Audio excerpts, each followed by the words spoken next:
I'm actually pretty ambivalent towards a lot of films. Like, I'll definitely talk about where I think it's writing, but I think every movie can have good qualities and bad qualities. It just depends on whether or not the bad qualities overshadow the good. Like, Disney Star Wars, for example. Like, I've explicitly told people, like, look, I'm just not a fan of the directing style of either J.J. Abrams or Rian Johnson. Like, I don't think J.J. Abrams' mystery box storytelling style is what you should use for, a space opera like Star Wars. It doesn't need to be a mystery box story. It just needs to be a story about the good guys beating up the bad guys. And I do think that, at least in the case with the Star Wars movie sequels, while I don't think they're offensively bad, I do think that any good points they have are massively overshadowed by the good. Like, I think nowadays I definitely see most people agree that Episode 9 is just objectively a bad film. Like, it spends so much of its time trying to undo a lot of the stuff that happened in episode 8 because they went from J.J. Abrams to Rian Johnson and then back to J.J. And because those two have a completely different style of storytelling, that basically it's like J.J. Abrams and his team felt the need to try to undo whatever they could from Johnson's movie and, like, try to course correct effectively. Because, like, part of where I'm not a fan of Rian Johnson is because that guy's kind of very guilty of what I would call the because it's cool problem, and not because it makes sense in the narrative. Like, I think I talked about it before, and I will argue to death that the Holo maneuver is a massive freaking plot hole within the context of the setting, even if you know deep Star Wars lore about shit like how hyperspace works. And then in episode 9, they try to go, oh, well, it was a 1 in a million chance. That probably wouldn't have worked in any other circumstance. It's like, they're trying to freaking save face on that shit because they know a lot of people didn't like it. But it's like, there's generally, like, the same, like, it recently came back up, with the Lightyear movie, right?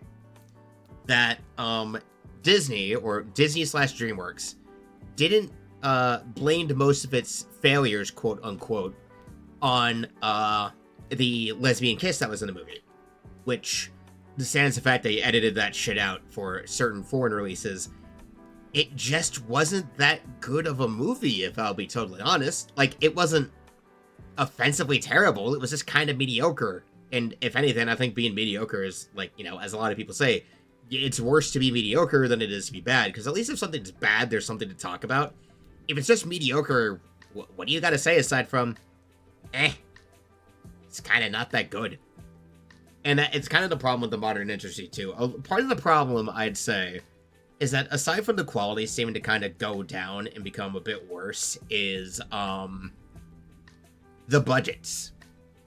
The budgets and the expectations of the corporations. Like, they talked about it, and I saw the posts, is basically because DreamWorks and Disney have, like, a joint revenue model, right?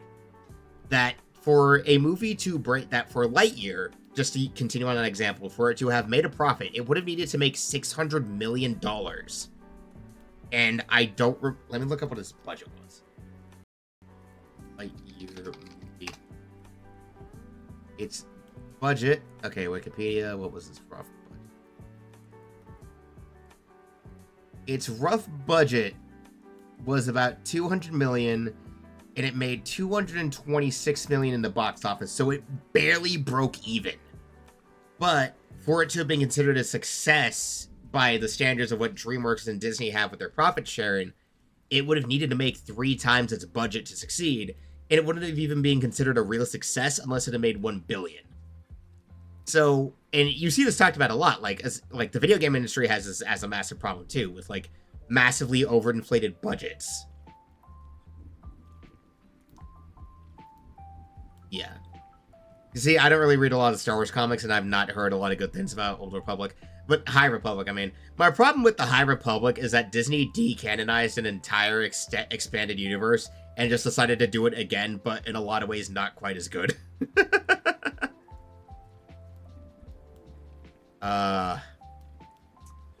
That is kind of a thing. But to continue on the point, on the points, the problem with a lot of movies, why, and this is why you see a lot of movies get called, like, failures in the box office or stuff, even if they make a, like, so much stuff, is that because the budgets are so high that in order to so much as break even or be profitable, they basically have to become the next big thing because the corporate expectations are line go up, right?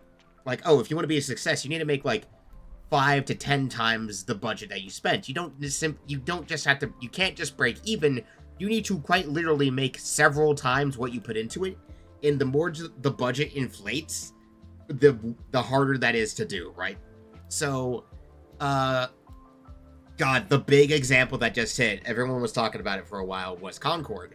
Because just yesterday, there was this interview with a guy who said that he talked with someone who worked on the team. And we found out through him that most of us had ballparked, I think, the budget of Concord, the game, the one that Sony put out that they killed in like 2 weeks, to be about 100 million, roughly. Seemed like a good guess for a somewhat new studio's first game being backed by Sony. That game cost 400 million to make over the 8 years it was in development. Because by the time Sony acquired Firewalk and partnered with them, they had already spent like 200 million, and then they spent like another 200 million after partnering with Sony. And so they spent 400 million, and the game didn't even break 700 players on Steam, and we only found out after they started giving out refunds that it only sold about 25k units on PlayStation 5 itself. At $40, that's not even like 100,000. Roughly. Let me do the math on that real quick, actually. Calculator. So we'll go roughly by the Steam numbers versus then the thing. So we'll do like... So we'll have 25... 697 times 40. That is roughly... That's... Yeah, no. That's like... Just that's barely over $1 million in terms of total sales. So combining Steam and PlayStation from the rough numbers we can guess and have, because we don't know the precise numbers. So Concord didn't even make back 1% of its budget. So, like, and keep in mind then, Sony offered refunds. So that barely 1 million they made was refunded. Like, everyone who got the refund got their money back. So basically, that was $400 million down the drain. And in order for Concord to have bolstered those numbers, it would have needed to be, ironically, what the developers wanted it to be. Like, in the interview itself, if I decide to clip this part out when I'm done with the stream, I'll put a link to the interview in, like, the description if I decide to make this a clip. In the interview, the guy himself said, like, there's a culture of toxic positivity at Firewalk. Like, you weren't allowed to be critical in the development team, so, like, if you had anything negative to say, you would be shut down, you would be told, no, you're wrong. And they had that attitude of, oh, this is going to be the next big thing, this is the future of Sony. We're going to become, like, the new media franchise, something like Star Wars, and it's like, that is immediately a mindset that will set you up for failure in any kind of industry. Like, it was years ago, but the same exact thing happened with Mighty Number 9 when that came out. Like, Keiji Inafune's new Kickstarter-funded project. That got one game, and it wasn't that good. Mighty Number 9 was not a good game. And yet, Inafune, if I do remember it, let me correct myself just so I'm not calling out the wrong person. Mighty Number 9. Keiji Inafune, I was right. So Keiji Inafune went into it with all these plans, like, oh, there'll be more games, there'll be like a show, there'll be a movie, there'll be all this. Inafune and his team were massively overselling what they could have gotten done because they were projecting their desired success before anything else. And that is a very worrisome mindset. Yeah, no, that's the thing. Mighty Number 9 is not a bad name for a game. It sounds like a good name, but the game itself is basically like Inafune just trying to redo Mega Man and somehow making it worse than the first time he did it. Like, he basically tried to reclaim Mega Man from Capcom, and he just did it worse. Which is astounding for the man who basically put, like, I think he was the guy who made it. I'm pretty sure it was him who was the pioneer for Mega Man at the very least. But this is just kind of a general problem in the entertainment industry as a whole, is corporations want the line to always go up because they got to pay shareholders.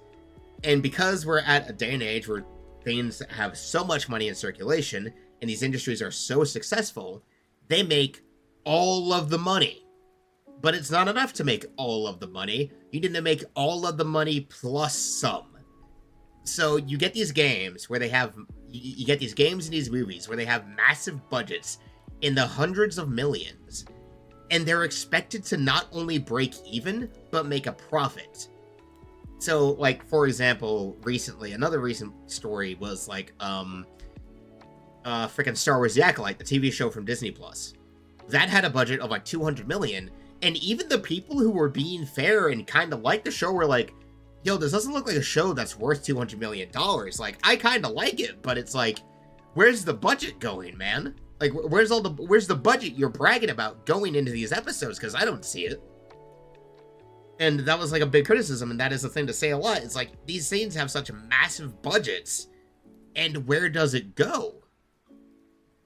Like, I understand that, like, CG production and all this stuff with the way they do these productions now is going to be pricey because they do a lot of it with, like, computer generation software and CG and stuff, right? So I understand that the budgets are still going to be pretty big, even when compared to, like, the budgets of way back when everything was a lot more analog. But it's like, at what point does the market just have to crash on itself to go back to lower budget, very focused, very thought in media projects that know their scope, that know their scale, that aren't scraping tons of money off the top to put in the pockets of executives? Let's be totally honest. My my tinfoil hat. Oh yeah, no, exactly. My tinfoil hat, and no one will ever convince me this is not the case. So, but take it with a grain of salt. This is just my tinfoil hat theory. Is that the reason why these budgets are so high is that it's embezzlement. I fully believe that it's embezzlement, that, like, the executives on these projects take massive cuts off the top. Also, though, because I have seen some people who are supposedly in the industry talk about it, part of the reason why these budgets get so high is because they pay for the gas for people coming and going from the studio, they pay for parties, they pay for food. Like, a lot of the budget doesn't get used on the film itself, they use it on, like, side stuff, like parties, food, gas, other expenses. Which, like, okay, I understand maybe, like, covering the gas for everyone on the crew so that way they can come and go and not have to burn into their own income to pay to and from, especially because gas prices tend to be pretty bad in freaking California. God, I've heard they're atrocious over there. So, okay, like, travel expenses, okay, I can understand those. That's an understandable thing to fit into a production budget. Alright, that makes sense. But then you get things like, oh, like, okay, travel expenses, catering. Understandable, those would probably be part of a production budget. Those are things you got to cover for your crew just to make sure no one's burning out their own pockets. But then it's like, okay, but then the budget's like, oh, 200 million, 400 million. Did you really need that much just to cover extra expenses? So it's always going to be my tinfoil hat theory that Hollywood is full of embezzlement and that there's always people taking cuts off the top to just pocket for themselves. So just my tinfoil hat theory. I don't know. It's probably true knowing Hollywood, but hey, you know, it's just, it's a problem with the industry, and it feels like there needs to be some kind of crash in order for the industry in general to, especially here in the West, to correct itself, because this entire thing of massively overinflated budgets where good products, like this is a problem in the game industry especially, where an actually good product can be made and can do well and will still be considered a fiscal failure by the company because they have set their expectations way too high. And that's kind of a problem. Just the general problem I've observed is that these industries are way too high in the expectations, and it's constantly biting them in the ass because everything becomes a failure when the entire expectation behind your production every time is that it becomes the next big cultural thing for like the next 2 months. Okay? Like, to quote someone I know on Discord, unless you make the GDP of a small island nation, you're not a financial success in the current industry. That's just the way they view it, and it's really, really sad that that's the way it's developed. Anyway, I'm gonna get back to writing a little bit. Rant over. I think that's clippable enough. Oh, that's gonna hurt my throat later.